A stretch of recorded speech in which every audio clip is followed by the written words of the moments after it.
Bonjour tout le monde, avec vous Ayman. On est revenu encore une fois pour notre cours du MySQL. Aujourd'hui, je vais vous montrer comment installer MySQL. Je vais faire deux vidéos, une vidéo pour le montrer sur Linux et une autre pour le montrer sur Windows.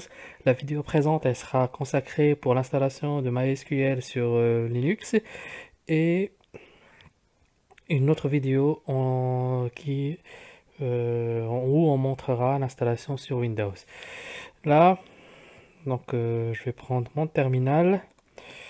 Juste pour information, je vais faire d'autres vidéos afin que je vous explique un peu la différence entre Windows et Linux et vous montrer comment faire une machine virtuelle pour que vous pouvez par exemple tester les différentes distributions de Linux.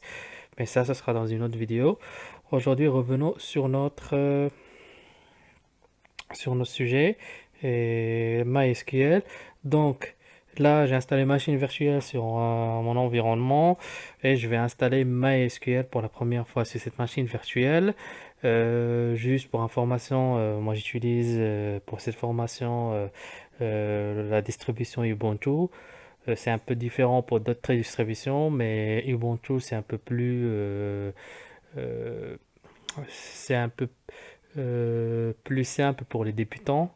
C'est la distribution qui est la plus simple pour les débutants en Linux. Donc c'est pour ça que j'ai choisi de vous montrer ça. Si vous voulez répliquer ce que je fais sur une distribution, Ubuntu sera très simple à appréhender que d'autres distributions.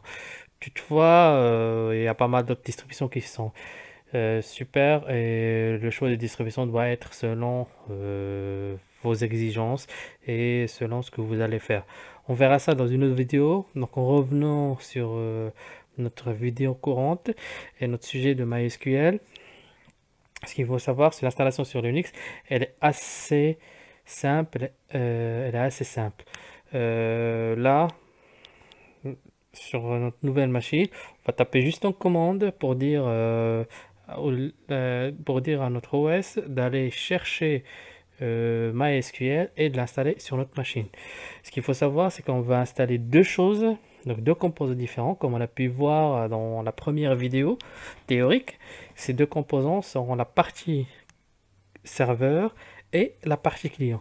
Donc, on va entre guillemets créer la base de données avec le client serveur sur la machine et se connecter sur cette base de données sur la même machine.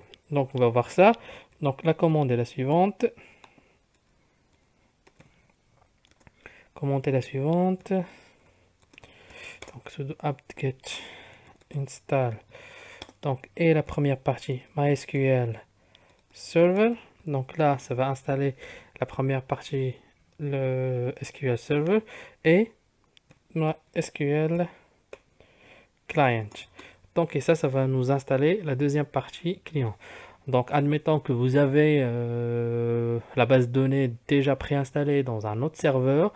Pour vous, vous allez installer juste la partie MySQL client pour pouvoir interroger cette base de données. Mais voilà, nous, puisqu'on va faire des tests sur notre propre PC, et pour que ce soit dans un environnement assez contrôlé, il n'y aura pas d'autres paramètres qui vont nous perturber notre test et tout. On va installer le serveur et le client sur la même machine. Comme ça, on pourra faire le test,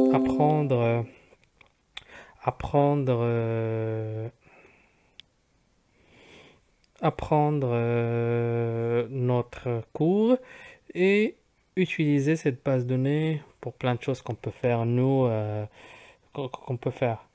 Donc là, ça va nous donner notre mot de passe. Vous faites votre mot de passe et voilà. Donc ça va vous dire voilà, blablabla machin.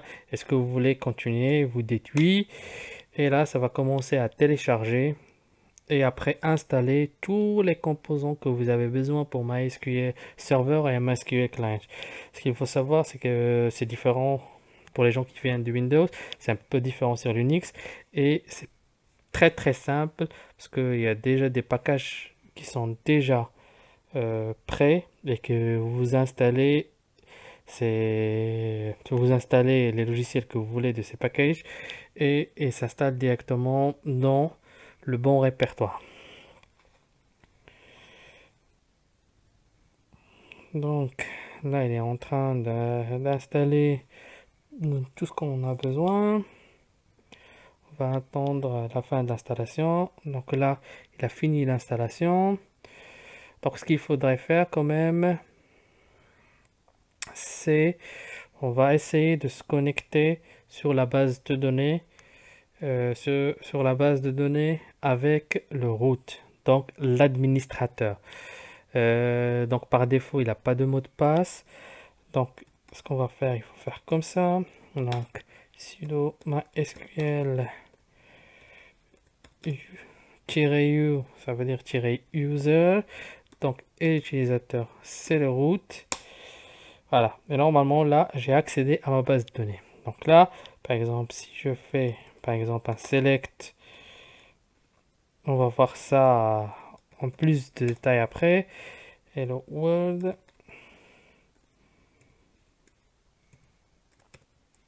Voilà. Normalement, voilà.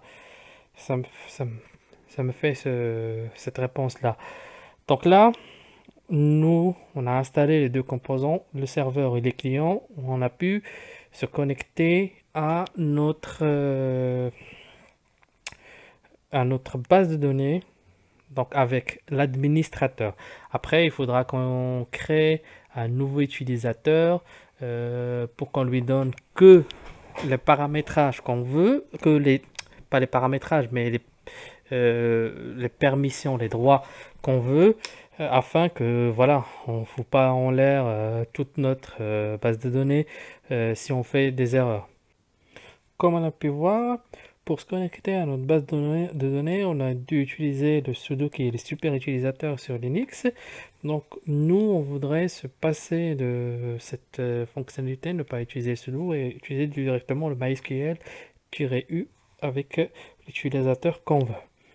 Donc là, puisqu'on est déjà connecté à la base de données, donc on va faire les commandes suivantes. Donc use mysql. Voilà. Donc, là, ce qu'on va faire, on va faire un update sur notre user. Set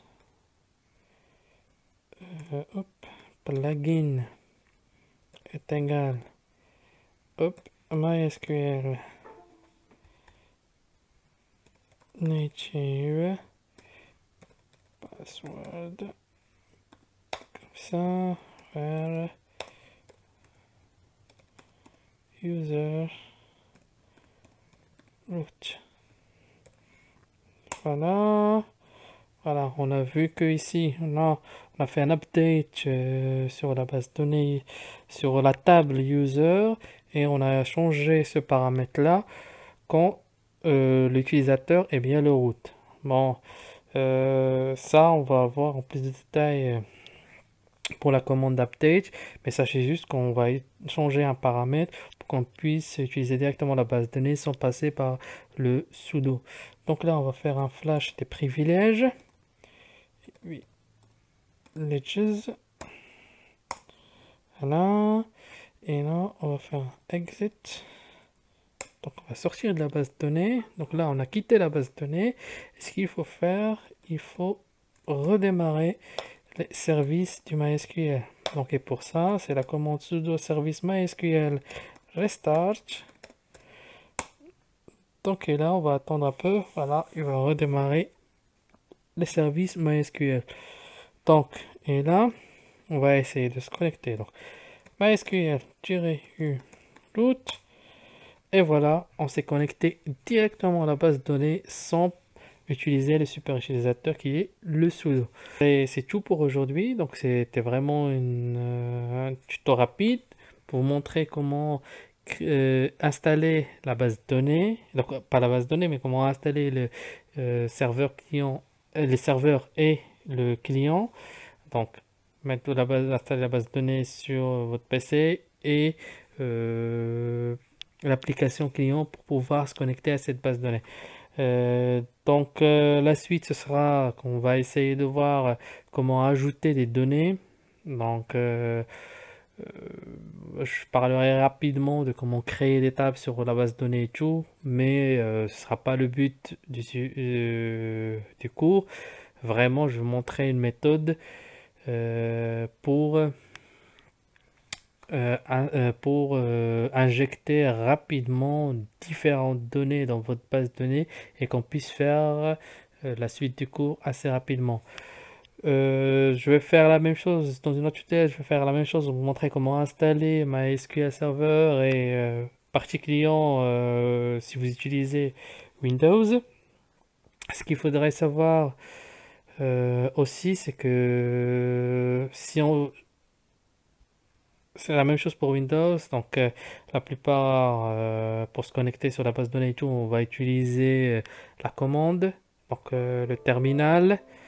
Je sais bien qu'il y a des gens qui sont allergiques au terminal, donc je vais essayer de trouver, euh, vous montrer quand même une application que vous pouvez utiliser qui est un peu ergonomique et qui est bien sûr gratuite et open source que vous pouvez utiliser afin de suivre le cours et se connecter à votre base de données pour la suite de vos tests et votre apprentissage si vous finissez votre apprentissage tout seul.